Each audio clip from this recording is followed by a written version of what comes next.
Shalom Bapak Ibu dan Saudara yang saya kasihi di dalam kasih Tuhan Yesus Kristus.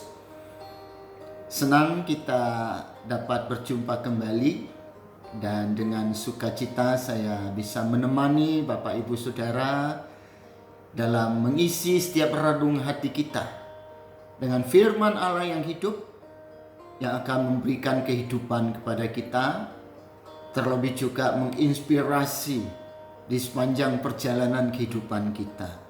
Sebagaimana firman Allah bahwa firman yang hidup itu adalah bagaikan pelita, bagaikan suluh yang akan selalu menerangi di setiap langkah kehidupan kita di tengah dunia yang gelap ini. Dan kita akan melanjutkan pembacaan kita pada hari ini dari Amsal pasal yang ke-15. Amsal pasal yang ke-15 ayat 1 sampai 14. Amsal pasal yang ke-15 ayat 1 sampai 14. Jawaban yang lemah lembut meredakan kegeraman, tetapi perkataan yang pedas membangkitkan marah. Lidah orang bijak mengeluarkan pengetahuan, tetapi mulut orang bebal mencurahkan kebodohan. Mata Tuhan ada di segala tempat, mengawasi orang jahat dan orang baik. Lidah lembut adalah pohon kehidupan, tetapi lidah curang melukai hati. Orang bodoh menolak didikan ayahnya, tetapi siapa yang mengindahkan teguran adalah bijak. Di rumah orang benar ada banyak harta benda, tetapi penghasilan orang fasik membawa kerusakan. Bibir orang bijak menaburkan pengetahuan, tetapi hati orang bebal tidak jujur. Korban orang fasik adalah kekejian bagi Tuhan, tetapi doa orang jujur dikenangnya. Jalan orang fasik adalah kekejian bagi Tuhan, tetapi siapa mengejar kebenaran dikasihinya. Didikan yang keras adalah bagi orang yang meninggalkan jalan yang benar, dan siapa benci kepada teguran akan mati. Dunia orang mati dan kebinasaan terbuka di hadapan Tuhan. Lebih-lebih hati anak manusia, si pencemooh, tidak suka ditegur orang. Ia tidak mau pergi kepada orang bijak. Hati yang gembira membuat muka berseri-seri, tetapi kepedihan hati mematahkan semangat. Hati orang yang berpengertian mencari pengetahuan, tetapi mulut orang bebal sibuk dengan kebodohan. Puji Tuhan, mari kita berdoa. Bersyukur untuk kesempatan pada hari ini kami boleh kembali datang, duduk di bawah kaki Tuhan untuk mendengarkan Engkau berbicara kepada kami. Agar sebagai orang percaya, kami selalu dikaruniakan hikmat yang dari surga. Dan kami boleh hidup seturut dengan apa yang Tuhan boleh sabdakan kepada kami. Ampunkan kami dalam banyak hal, kekurangan, kelemahan, bahkan dosa, kesalahan, dan pelanggaran. Agar itu tidak akan menghilangkan kesempatan atau menghalangi kami untuk menerima lawatan Tuhan atas setiap kehidupan kami. Terpujilah nama-Mu ya Tuhan, kekal sampai selama-lamanya. Urapi kami dalam perenungan firman-Mu pada hari ini. Dalam nama Tuhan Yesus Kristus. Haleluya. Amin. Bapak Ibu, ya memang Alkitab banyak bicara tentang lidah. Ya, lidah ini kan kecil, tapi Alkitab berkata dia seperti kemudi yang bisa mengendalikan sebuah kapal yang besar. Dan salah satu hal yang paling penting bagi kita sebagai orang percaya, yaitu harus memiliki perkataan hikmat. Ya, perkataan hikmat. Ya. Nah, yang dimaksud dengan perkataan hikmat itu sebenarnya adalah bagaimana kita mengendalikan lidah, ya, lidah yang tidak bertulang ini, agar tidak mengucapkan kata-kata yang sembrono, yang salah. Ya, jadi kata-kata yang sembrono, yang salah itu ya bisa saja berupa kata-kata yang memang diucapkan tidak pada tempatnya. Ya, mungkin ya istilahnya perkataan-perkataan yang bodoh lah ya menurut Alkitab itu ya. Tetapi mulut orang bebal mencurahkan kebodohan. Ya, ayat 2 ya.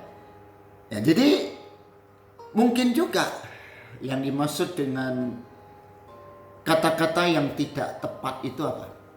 Ya jelas ya, ketidakjujuran, ya, kebohongan. Nah ini hati-hati. Ya, dalam ayat yang ke-7 ya, tetapi hati orang bebal tidak jujur. Ya.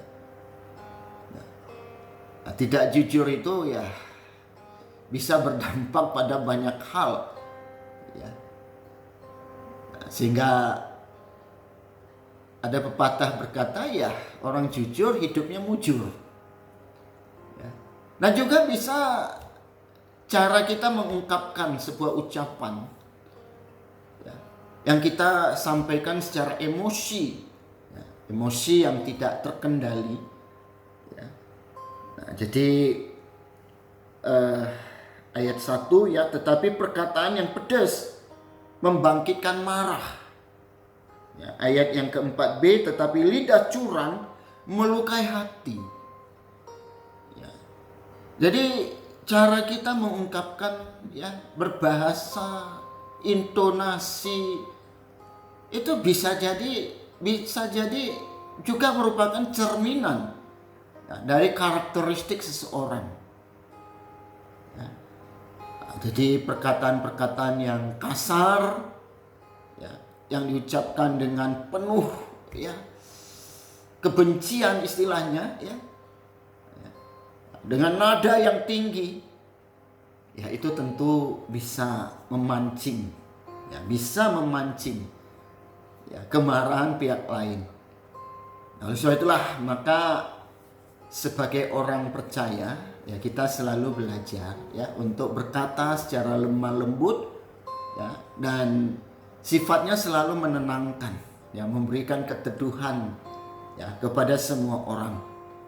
Nah, jadi sebagai murid Tuhan ya tentu kita harus melatih diri ya, belajar ya, ya, belajar untuk memiliki hati seperti ya seorang murid ya di dalam Yesaya pasal yang ke-50 ya.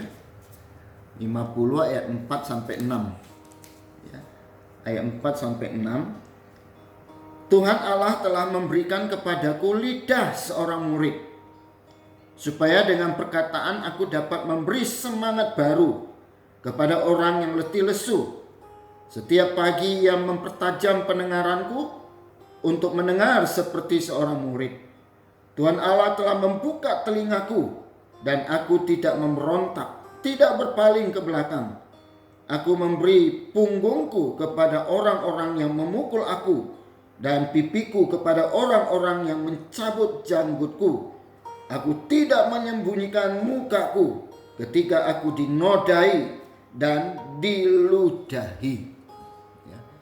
Nah, jadi telinga seorang murid itu harus dilatih untuk peka mendengarkan suara Tuhan, ya, mendengarkan firman Tuhan. Ya. Nah, jadi tidak memberi kesempatan untuk suara-suara lain yang melemahkan kita, Apalagi ungkapan kata-kata kebencian yang dilontarkan orang kepada kita, ya itu nggak perlu kita taruh di hati, itu dibuang saja. Ya, dibuang saja ya, karena toh tidak mendatangkan manfaat dalam hidup kita. Ya. Nah, jadi lidah kita juga harus dilatih ya untuk mempercakapkan firman, karena Alkitab juga mengingatkan kita, apapun yang engkau sedang katakan, perlakukanlah seolah-olah engkau sedang menyampaikan firman Allah. Termasuk ya ketika kita menegur dosa orang. Kita nggak boleh menghakimi. Kita nggak boleh mendiskreditkan, menyudutkan seseorang. Nah, justru kita menawarkan penghiburan, pengharapan. Kita menguatkan orang yang sedang dalam pergumulan. Karena kita sebagai murid itu tidak harus menjadi representasi Allah di dalam Yesus ya, dalam menyalurkan berkat Tuhan ya, kepada sesama. Jadi kata-kata berkat ya, tidak ada kata-kata kutuk yang boleh keluar dari lidah bibir seorang percaya. Nah, beda dengan orang bebal ya. Orang bebal akan selalu menolak didikan ya. Di dalam ayat yang kelima, orang bodoh menolak didikan ayahnya. Ya, kemudian di dalam ayat yang ke-12, si pencemooh tidak suka ditegur orang. Jadi seorang murid itu ya tentu dia akan selalu siap sedia untuk ditegur. Ya. Nah, jadi kalaulah kita selalu mengungkapkan kata-kata yang tidak mendatangkan berkat, ya, maka sebenarnya Alkitab berkata kita sedang melakukan kebodohan. Kita sedang melakukan kebodohan. Dan untuk orang-orang seperti ini, ya Tuhan nggak juga membiarkan. Ya, pasti ada teguran juga dari Tuhan supaya mereka bertobat. Ya, dalam ayat yang ke-10, didikan yang keras adalah bagi orang yang meninggalkan jalan yang benar. Ya, jadi siapa benci kepada teguran akan mati. Tidak, karena kita toh juga akan dihakimi menurut apa yang kita katakan. Ya, dan Allah itu maha hadir. Ya, dia selalu ada. Ya, seperti yang dituliskan dalam Mazmur 139. Ya, kemudian di dalam ayat yang ketiga, mata Tuhan ada di segala tempat, mengawasi orang jahat dan orang baik. Mata Tuhan. Nah, makanya anak-anak kita suka bernyanyi, hati-hati gunakan matamu. Ya, hati-hati gunakan mulutmu. Ya, hati-hati gunakan telingamu. Ya, karena Allah dari surga selalu memandang kepada setiap anak-anaknya yang adalah biji matanya Tuhan. Bapak Ibu Saudara, sekolah pemuridan bukanlah merupakan sebuah sekolah kepribadian ya, seperti banyak ditawarkan oleh lembaga-lembaga pendidikan ya, supaya bagaimana kita bisa menampilkan diri, mencitrakan diri. Ya, bukan. Ya, bukan. Ya. Sekolah pemuridan yang dimaksud oleh Tuhan di sini adalah sekolah tempat di mana karakter kita ya, terus dibentuk. Dan kepekaan kita terhadap firman itu terus diasah. Sehingga kita memiliki karakteristik seperti Yesus. Ya, seperti Yesus, bukan seperti yang lain. Ya. Nah, jadi kita harus belajar mandiri. Ya. Dengan memberikan asupan yang cukup, yang sehat, ya, yang baik buat hati kita, ya, buat hati kita, ya, karena dari hati inilah terpancar kehidupan, ya, dari hati inilah akan ada perasaan, hati inilah ada kehendak, ya, di hati inilah muncul pikiran. Ya. Dan kita harus hati-hati dengan buku yang kita baca, film yang kita tonton, teman yang ada bersama dengan kita. Karena itu juga sangat menentukan, sangat ikut menentukan apakah pikiran dan hati kita itu mendapatkan asupan yang bergizi tinggi, atau justru memunculkan penyakit virus dalam tubuh kita yang akan membuat kita sakit. Tapi kalau kita mendapatkan asupan yang segar, yang sehat, yang bergizi, itu yang membuat kita sehat. Nah, jadi firman itulah yang akan menjaga, memfilter, dan menolong kita dalam pertumbuhan iman kita. Karena Alkitab berkata juga, dengan apakah seorang muda menjaga kelakuannya bersih? Ya tentu dengan menjaganya sesuai dengan firman Tuhan. Nah, kiranya Tuhan Yesus akan tolong kita semua. Di tengah-tengah pengaruh yang luar biasa dunia medsos. Nah, mari kita perhatikan juga anak-anak kita. Nah, perhatikan apa yang mereka ucapkan. Perhatikan bagaimana cara mereka mengucapkan. Nah, mari kita dengan hati membimbing mereka menjadi anak-anak Tuhan yang sungguh menjadi berkat dimanapun berada. Terima kasih, Tuhan Yesus memberkati kita semua. Kita berdoa. Bersyukur ya Allah untuk firman yang boleh diperdengarkan kepada kami. Dan kami bukan hanya sekedar pendengar yang baik. Kami mau menjadi pelaku firman yang baik. Kami mau belajar setia untuk mengikut Tuhan, menjadi murid yang sejati bagimu. Terima kasih Tuhan, Kau terus kuatkan kami.